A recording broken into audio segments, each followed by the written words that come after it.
Welcome back, ladies and gentlemen. This lecture is going to be offering you some final thoughts on the importance of Schole, the dangers of Acedia or Acedia, and the significance of the contemplative life in teaching and learning. We've touched on some of these elements before. Now we're just kind of wrapping them all together as you think about your own teaching coming up, right? You're going to have your own classroom. You want your classroom to be a place of meaning, right? You want to have it as a place of inquiry. You want to have it a place where people, who are your students are genuinely engaged, where they're, cultivating something in their education that is aimed at their happiness. And this is to do with Schole. This is the importance of Schole, but when we speak about Schole, we have to be aware of the dangers of Acedia or Acedia, which we talked about. That's what this lecture concerns, is just these few matters. We'll tie them all together. So thus far in this course, we've been learning that leisure or Schole is necessary to all true education. Schole is the atmosphere in which the full amplitude of cognitive and effective educational objectives might be explored. It's the proper climate for the pursuit of wisdom, and it's the environment in which contemplation or theoria might be practiced or cultivated. Without the opportunity for theoria that is afforded through the availability of Schole, none of these three movements of the soul can be properly encouraged. For the circular, as we've seen, is theoria, and both straight and spiral, as we looked at earlier, either point to or make use of the circular, as we've seen. That was the lecture just before this on cognitive taxonomies, okay? So if this is confusing to you right now, it's just because you need to watch the one or listen to the one before this. We've also suggested that genuine creativity requires a leisured atmosphere in which theoria might be practiced or cultivated. If you manage not to fall asleep or kill yourself listening to my excerpt from Zen and the Art of Archery, you'll see that that's what the author was saying, is that this fundamental artistic creativity comes when the artist or the marksman disappears. It's hard. It's hard work to learn how to disappear, but that's where the creative activity comes. That's where this act, this Zen archery really is more than just a man standing there with a bow and an arrow trying to hit a target. It's not just the Olympics, right? However, we have not dealt at great length with what Schole might look like in a school system or an educational facility, right? If any of this has resonated with you, if you think, Schole, leisure, something about that appeals to me. I get the need for that. I feel the need for that in my daily life. I think that it's something that's valuable for my own children and my students. How do I bring that into my classroom, right? I want to talk about that a little bit with you right now. Earlier we discussed Aristotle's concern that play, or paideia, does not properly approach the true meaning of Schole, and therefore that it does not provide an appropriate model for a wisdom environment. As we've seen, Aristotle dismisses play as a pretense to Schole. He calls play a kind of diagoge, like killing time. That's what that means, right? It's a wasting of time. In his judgment, the pursuit of sophia, or wisdom, is quite unlike play. Philosophia, or philosophy, is the serious affair of the serious man, or the spoudios.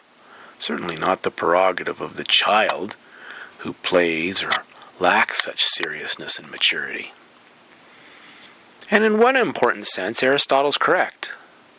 Schole, as the means of cultivating theoria, is not concerned with killing time, but rather with the search, and the word here in Greek is zetasis, the search for the timeless. It's not concerned with killing time, but for something that's beyond time, right? The eternal, the timeless. However, we disagreed with Aristotle's assessment of paideia on the grounds that child's play is not the same thing as killing time.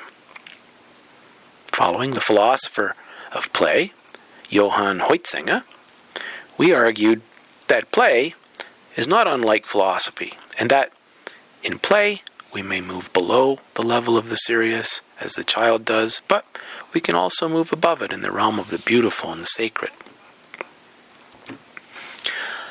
Like Aristotle, Thomas too distinguishes between killing time and leisure.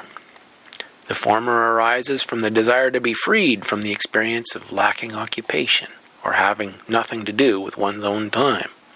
I'm bored. Let's go burn the house down. One's time is experienced as a burden from which one must seek relief.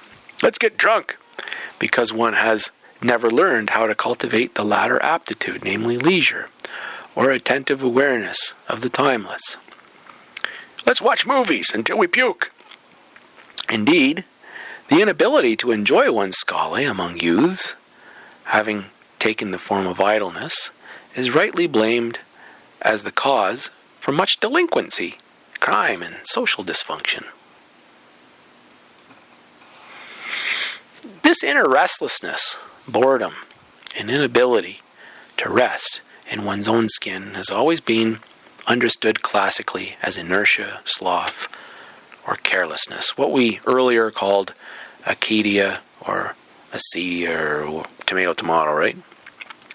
Where our modern understanding juxtaposes recreation or recreation to work and labor, for ancient medieval writers such as Aristotle and Thomas, the antipode to leisure is Acedia. Can one circumvent the problem of Acedia by forcing students to philosophize? Oh, you're gonna philosophize. Strap them into the philosophy chair. You're gonna leisureize if it kills me. No, right? That's stupid. Can philosophy as the pursuit of wisdom and the cultivation of theoria in the atmosphere of schole be taught and assessed like other subjects? Okay, class, put your books away. Now turn to schole. Is it like that? Is the solution to our problem simply to incorporate philosophy as yet one more task among all the other tasks that students must perform, and in which they must produce measurable results? I can hear the groans. Perhaps big philosophic questions are like other types of questions asked in mathematics, science, English, or social studies curricula. Perhaps such questions fade in the consciousness of students unless continually prompted as a function of school work. Maybe the only way to get them, this to matter to them is turn it into schoolwork and demand it according to the modes of assessment that we administer. Is this for marks? But under these circumstances, can such questions truly be pursued in the genuine spirit of philosophy? One of my favorite comedians, this guy Bill Hicks, maybe some of you are familiar with him. He tells a story about when he first went away. I think he took a year of college before he decided it wasn't his cup of tea, and he had his first philosophy course, and he sat in the back of it. And the professor got up, and the professor was saying, we are all thoughts in the mind of God, right? We are all one, and everything is one.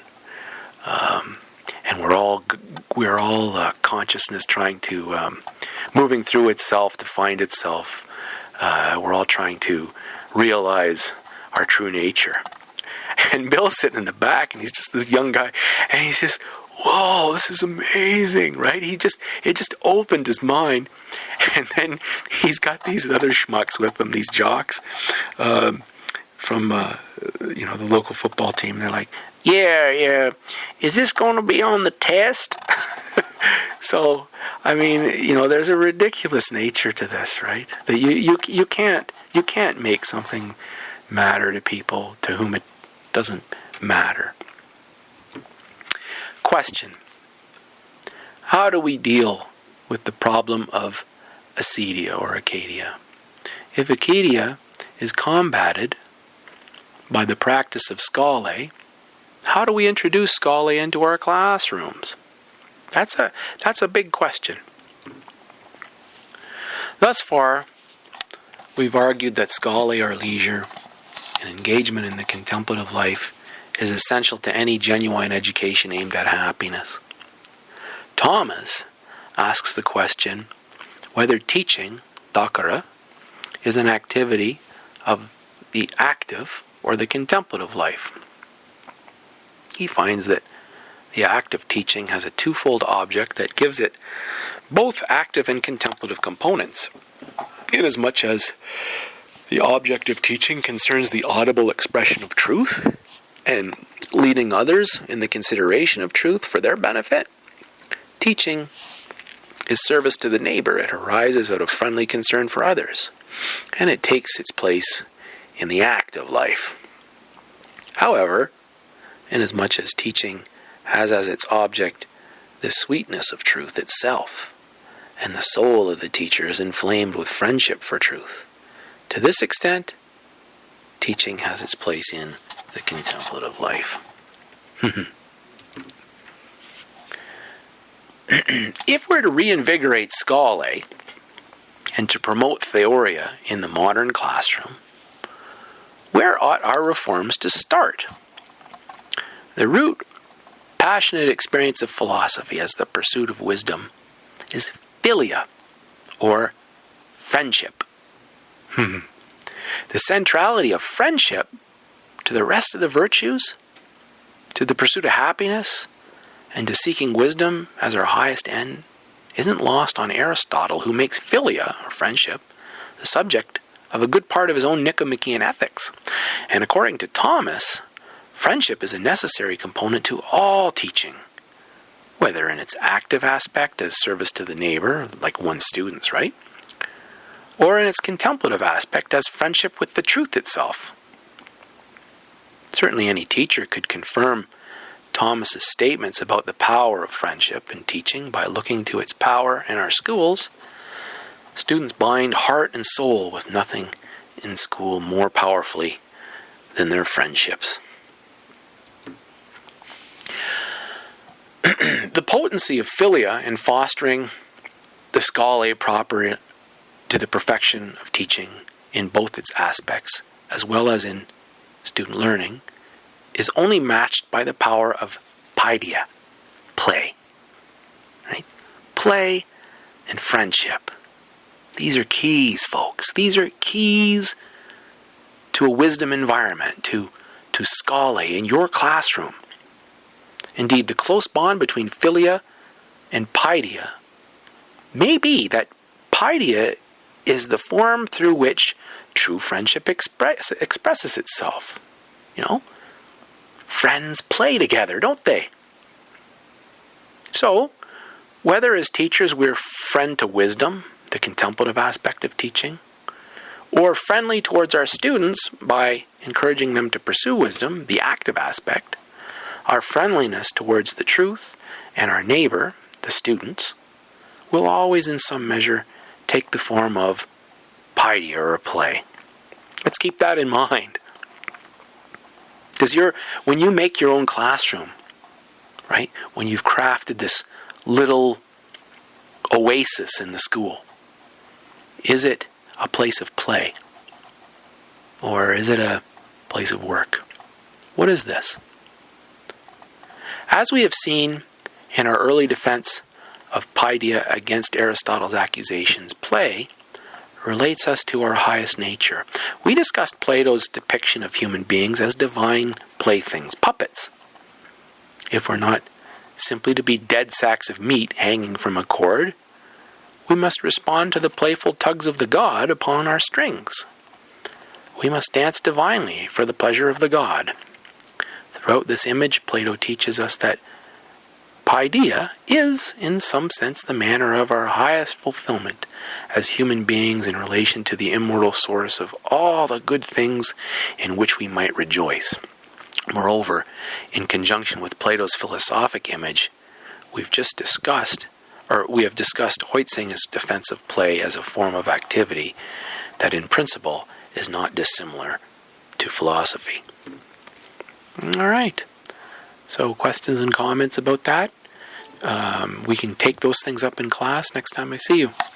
Thanks for listening.